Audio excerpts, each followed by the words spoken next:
Assalamualaikum warahmatullahi wabarakatuh. Puji syukur kita panjatkan kehadirat Allah Subhanahu wa taala atas berkat dan rahmatnya lah kita masih diberikan kesehatan dan kesempatan untuk melakukan presentasi ini. Perkenalkan, nama saya Gusnawati dari kelas PBSDA akan mempresentasikan materi saya mengenai tujuan bimbingan konseling. Nah, untuk mengefisienkan waktu, langsung saja kita masuk ke materinya. Nah, sebelum kita memasuki materi terlalu dalam, kita harus tahu tujuan bimbingan konseling. Nah, tujuan bimbingan konseling yaitu membantu individu memperkembangkan diri secara optimal sesuai dengan tahap perkembangan dan predisposisi yang dimilikinya, seperti kemampuan dasar dan bakat-bakatnya.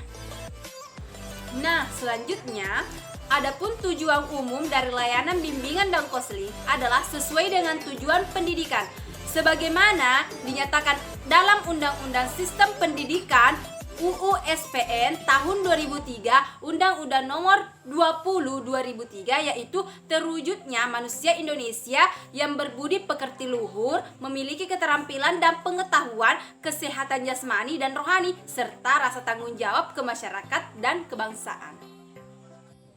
Selanjutnya, sedangkan tujuan bimbingan konseling secara khusus meliputi aspek pribadi sosial, belajar, dan karir. Berikut ini beberapa tujuan bimbingan konseling ditinjau dari berbagai macam. Yang pertama, merencanakan kegiatan penyelesaian studi, perkembangan karir, serta kehidupan peserta didik di masa yang akan datang.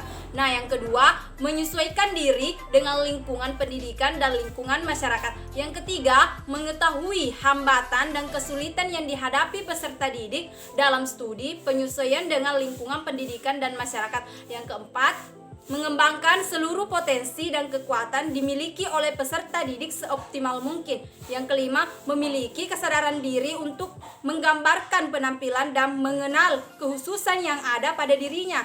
Nah, yang keenam, mampu melaksanakan keterampilan atau teknik belajar secara efektif. Nah, yang terakhir, mampu mengembangkan sikap positif seperti menggambarkan orang-orang yang mereka senangi.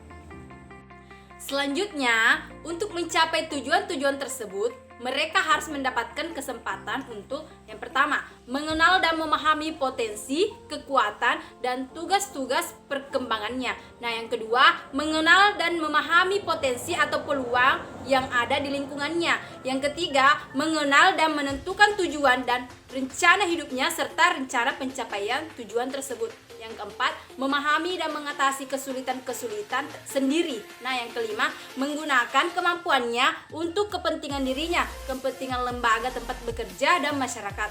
Nah, berikutnya, menyesuaikan diri dengan keadaan dan tuntutan dari lingkungannya. Nah, yang terakhir, mengembangkan segala potensi dan kekuatan yang dimilikinya secara optimal. Selanjutnya, tujuan BK yang terkait dengan aspek pribadi sosial. Yang pertama, memiliki komitmen yang kuat dalam mengamalkan nilai-nilai keimanan dan ketakwaan kepada Tuhan Yang Maha Esa, baik dalam kehidupan pribadi, keluarga, pergaulan dengan teman sebaya, sekolah atau madrasah, tempat kerja maupun masyarakat pada umumnya. Yang kedua, memiliki sikap toleransi terhadap umat beragam lain dengan saling menghormati dan memelihara hak dan kewajibannya masing-masing. Yang ketiga, memiliki pemahaman tentang irama kehidupan yang bersifat fluktuatif antara yang menyenangkan anugerah dan yang tidak menyenangkan musibah, serta dan mampu meresponnya secara positif sesuai dengan ajaran agama yang dianut.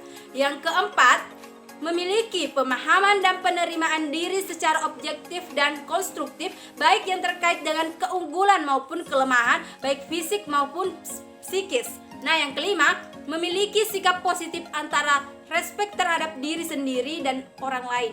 Nah, yang keenam, memiliki kemampuan untuk melakukan pilihan secara sehat. Nah, yang terakhir, bersikap respek terhadap orang lain, menghormati atau menghargai orang lain, tidak melecehkan martabat atau harga dirinya. Selanjutnya, tujuan BK yang terkait dengan aspek akademik belajar. Yang pertama, memiliki kesadaran tentang potensi diri dalam aspek belajar dan memahami berbagai hambatan yang mungkin muncul dalam proses belajar yang dialaminya. Yang kedua, memiliki motif yang tinggi untuk belajar sepanjang hayat.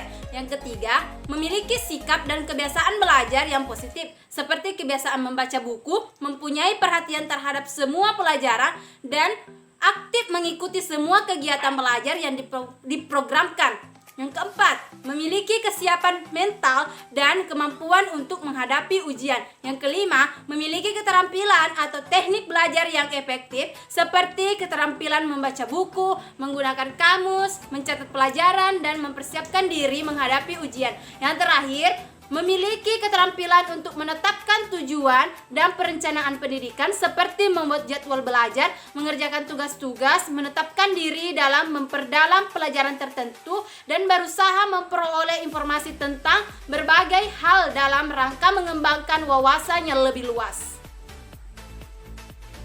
Selanjutnya, yang terakhir, tujuan BK yang terkait dengan aspek karir.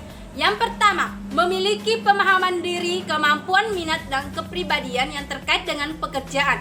Yang kedua, memiliki pengetahuan mengenai dunia kerja dan informasi karir yang menunjang kematangan kompetensi karir.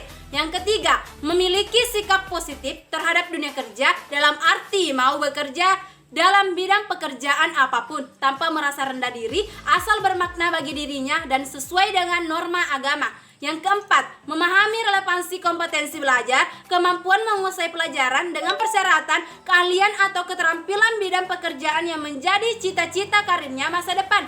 Yang terakhir, memiliki kemampuan untuk membentuk identitas karir dengan cara mengenali ciri-ciri pekerjaan, kemampuan persyaratan yang dituntut, lingkungan sosio-psikologis pekerjaan, prospek kerja, dan kesejahteraan kerja. Nah, itulah tadi materi yang sempat saya sampaikan. Kurang lebihnya mohon dimaafkan. Wassalamualaikum warahmatullahi wabarakatuh.